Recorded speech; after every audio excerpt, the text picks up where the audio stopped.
देशात प्रत्येक क्षेत्राचा आणि प्रत्येक घटकाचा सर्वांगीण विकास गेल्या 10 वर्षात पंतप्रधान नरेंद्र मोदी यांच्या नेतृत्वाखालील सरकारने केला असून देश सुरक्षित होत समृद्धीच्या मार्गावर वाटचाल करत आहे, असं प्रतिपादन भाजपाचे ज्येष्ठ नेते आणि गृहमंत्री अमित शहा यांनी केलं।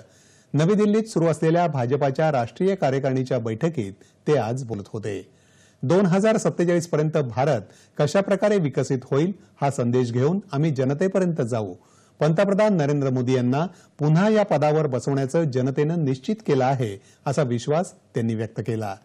जे काम स्वातंत्र्यानंतर लगेचच व्हायला हवं होतं, त्या गुलामगिरीच्या प्रतीकातून भारताला मुक्ती देण्याचं काम मोदी सरकारनं केलं।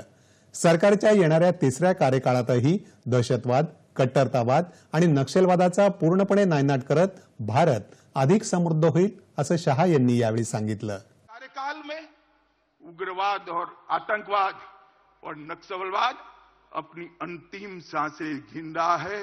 मैं देश की जनता को कहना चाहता हूं, मोदी 3 में ये देश पूर्णतया आतंकवाद, उग्रवाद और नक्सलवाद से मुक्त होकर शांत और समृद्ध भारत बनने की दिशा में आगे बढ़े।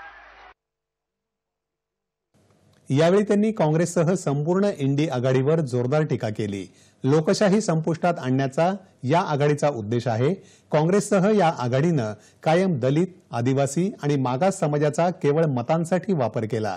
मात्र या वंचित आणि दुर्लक्षित घटकांना त्यांचे हक्क आणि सन्मान मिळवून देण्याचं काम पहिल्यांदाच भाजपाच्या नेतृत्वाखालील सरकारनं केलं, असं ते म्हणाले। पंतप्रधान नरेंद्र मोदी यांनी देशाला भ्रष्टाचार, तुष्टीकरण, जातीयवाद आणि घराणेशाहीपासून मुक्त केलं आहे, असंही त्यांनी सांगितलं। यावेळी त्यांनी घराणेशाहीवर जोरदार टीका केली। और तुष्टीकरण की राजनीति का पोषक और भाजपा और एनडीए का गठबंधन राष्ट्र प्रथम के सिद्धांत पर चलने वाला गठबंधन है। 7 परिवारवादी पार्टियों का गठबंधन इंडी अलायंस है। इससे ज्यादा कुछ नहीं है। जो अपनी पार्टी के अंदर डेमोक्रेसी नहीं स्थापित कर सकते, वो देश की डेमोक्रेसी की रक्षा नहीं कर सकते।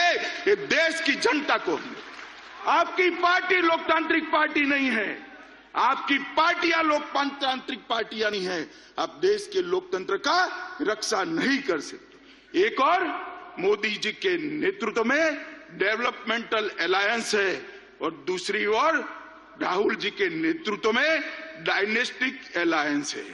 डेमोक्रेटिक अलायंस, डेवलपमेंटल अलायंस और डायनेस्टिक अलायंस के बीच में देश की जनता को पसंद करना है। या बैठकीदरम्यान श्रीराम जन्मभूमीवर रामलल्लांची प्राणप्रतिष्ठा केल्याबद्दल तसंच भव्य राम मंदिराच्या उभारणीबद्दल अभिनंदन करणारा प्रस्ताव मंजूर करण्यात आला।